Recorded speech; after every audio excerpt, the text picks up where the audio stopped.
Olá vascaíno, olá vascaínas, tudo bem? Sejam todos bem-vindos para mais um vídeo aqui no canal Vasco é Destaque. Muito prazer, eu sou o Rafael Júnior. E hoje tivemos a partida entre Vasco e Botafogo. Vasco 0, Botafogo 1. Nos pênaltis o Vasco venceu por 3-0. Beleza, campeão.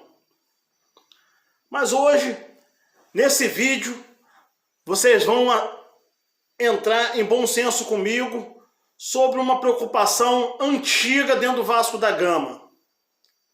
Quem são as pessoas responsáveis por tocar o Vasco da Gama? Quem são elas? Presidente, vice-presidente, pessoas do departamento financeiro, pessoal do marketing, pessoal da limpeza, pessoal da elétrica, pessoal da segurança, o pessoal do bombeiro. Vamos saber, pessoal, quem é quem dentro do Vasco da Gama. Mas não queremos saber detalhes de ponto a ponto, e sim da parte estrutural administrativa. O Vasco, que tem 300 beneméritos. Quem são essas pessoas? O Vasco, que é regido por um presidente na qual ele mesmo escolhe quem é quem dentro do Vasco da Gama, mas já marketando os seus desejos, os seus anseios. Coisas que refletem dentro do campo. Queremos saber quem é quem. Precisamos de resposta. Profissionais que estão lá há anos. E pessoas do jurídico que também estão lá há anos. Quem são essas pessoas? Mas o meu ponto-chave aqui é saber quem são esses grandes beneméritos. O que pensam, o que falam, o que decidem. Lembrando que atrás desses beneméritos existe milhões de torcedores vascaínos. O Juninho, o pernambucano, me fala aí, como é que é dentro do Vasco da Gama sobre os beneméritos e a política e também o estatuto do Vasco? Porque cada clube tem seu estatuto e, pelo que a gente sabe de Vasco, ele é totalmente protegido para quem está no comando. Porque você viu como é a eleição. Eu sou candidato, por exemplo, o Júlio Brandt, ele ganha, mas ele terá 120 pessoas ao lado dele, Eurico terá 30 e outras 150. Você conhece quem são? Alguém já ouviu o nome de alguém? Ninguém. E se acham mais importantes do que os jogadores. São esses que causam problema ao clube. São esses 300 também. É isso que é o Vasco há 50 anos. E vai continuar assim, sem transparência. Quem são vocês que estão só atrapalhando o tempo inteiro, nunca entraram em campo para jogar? É isso que a gente precisa saber. Esse é o problema do Vasco. O Vasco ficou um clube com dono sem ser dono.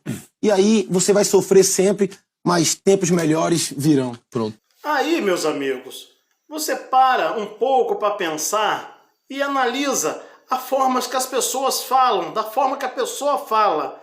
Quando ela fala com algo, um alvo diretamente para ela. Preste atenção o que o Salgado vai falar agora. Preste atenção aí. O que eu tô antevendo para o futuro? A nossa chapa deve ganhar essa eleição. Eu ganhando a eleição, eu vou ter 120 conselheiros. Com mais alguns beneméritos, eu tenho a grande maioria do conselho. Vou fazer o presidente do Conselho Deliberativo. Aí eu me pergunto, aqui no meu particular, quais são as intenções realmente do presidente do Vasco? Aporte de 70 milhões, grandes investidores, e de repente nós somos surpreendidos com essa resposta. Ok. Então, eu não tenho esse aporte ainda. A gente não foi a mercado ainda para solicitar um empréstimo, nem hoje a emissão das debêntures para captar esse dinheiro. Portanto, o caixa está vazio, não tenho recurso atualmente. Tá? Então, meus amigos, entra na minha linha de pesquisa e reportagem, que eu não sou repórter, estou dando uma de repórter, mas não sou. a investigação para comparar início de gestões Campelo e Jorge Salgado.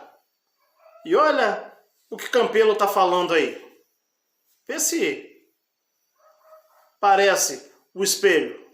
Iniciar uma nova gestão com transparência, vamos fazer uma grande auditoria no clube e a ideia é que a gente consiga unir o clube em torno de um projeto que é de reconstruir, que é de trazer o Vasco novamente a momentos de glória, enfim, a um equilíbrio financeiro, a tudo o que nós planejamos durante esse período. Aumentar a receita, equilibrar a receita e devolver esse equilíbrio ao Vasco. Agora, pessoal, preste muita atenção nas palavras de Jorge Salgado.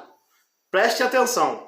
Ouve aí. Então, a gente vai recuperar aquela estabilidade, aquela paz que o clube precisa ter para colocar em dia seus projetos, para ter uma melhor governança, ter um melhor relacionamento com os sócios, com a mídia, com a imprensa, com os patrocinadores. Ouviram, pessoal?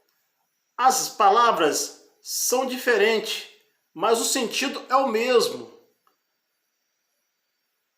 Mas aí, qual é a diferença, Rafael? Não existe diferença. Vou falar para vocês uma coisa agora, para no futuro a gente estar relembrando desse vídeo. Na gestão Campelo, Campelo durante 3 anos contratou, pasmem, 43 jogadores. O Campelo contratou 43 jogadores. 43 jogadores. Essa gestão Jorge Salgado já foi para 10 jogadores. Prestem atenção.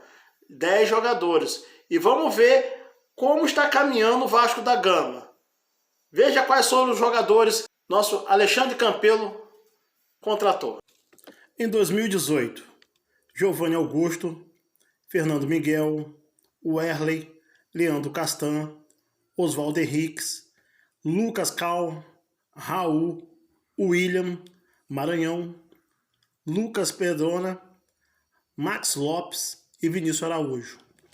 Em 2019, Ribamar, Ian Sassi, Lucas Mineiro, Bruno César, Sidão, Danilo Barcelo, Raul Cáceres, Cláudio Vinck, Felipe Basto, Valdívia, Guarim, Marco Júnior, Jairinho, Richard, Felipe Ferreira, Rossi, Marquinho e Cleiton.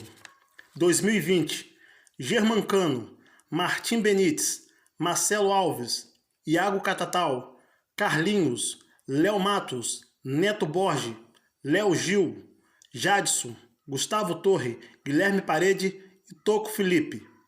Germancano, um único 5 estrelas. 7 treinadores passaram na gestão Alexandre Campelo. Eles foram Alberto Valentim, Jorginho, Vanderlei Luxemburgo, Abel, Ramon Menezes, Ricardo Sapinto. Lembrando que Zé Ricardo já estava quando o Campelo assumiu. E aí, pessoal? Tem algum jogador além do Germancano que você sentiu falta dessa lista? Acredito que a lista está completa. E qual deles, claro, entre todos que foi citado, menos Germancano, qual deles aí que você voltaria eles para o Vasco? Qual jogador que você retornaria para o Vasco que está nessa lista? Coloca aqui nos comentários, vai ser muito importante. E acredito eu que se você chegou até agora aqui nesse vídeo, já se inscreve aí, deixa o seu like, dá um pouquinho de trabalho para fazer. E o Vasco da Gama, no ano de 2021, na gestão Jorge Salgado, já se contratou 10 jogadores. E eles são os seguintes: Hernando, Marquinhos Gabriel, Zeca, Léo Jabá, Morato, Emerson Urso, Sarrafioli, Vanderlei, entre aspas, Matias Galarza e também o MT, que já estavam aí emprestados e foram comprados definitivo os seus passos para o Vasco. Tá ok, galera? Então, já temos 10 e esse aí, no caso, já temos aí quase 120 dias de gestão Jorge Salgado e já foram 10 jogadores e pela lista ainda vai aumentar mais jogadores. Parece que se repete a mesma prática. Muda-se as pessoas, presidente, VP finança, VP de futebol, marketing e etc, etc. E se mostra a fragilidade das administrações que passam, pois nomes são ditos e tarefas são executadas, mas o sucesso não vem. Não é só culpa do presidente, e sim de sua equipe. Queria saber o papel dos seus grandes deméritos. Cadê as suas indicações, os seus respaldos? Os beneméritos servem para quê, afinal de contas? Só para indicar o presidente? Fico pensando. Alexandre Campelo e sua equipe fizeram contratações, contratos que não resultaram em nada a favor do Vasco.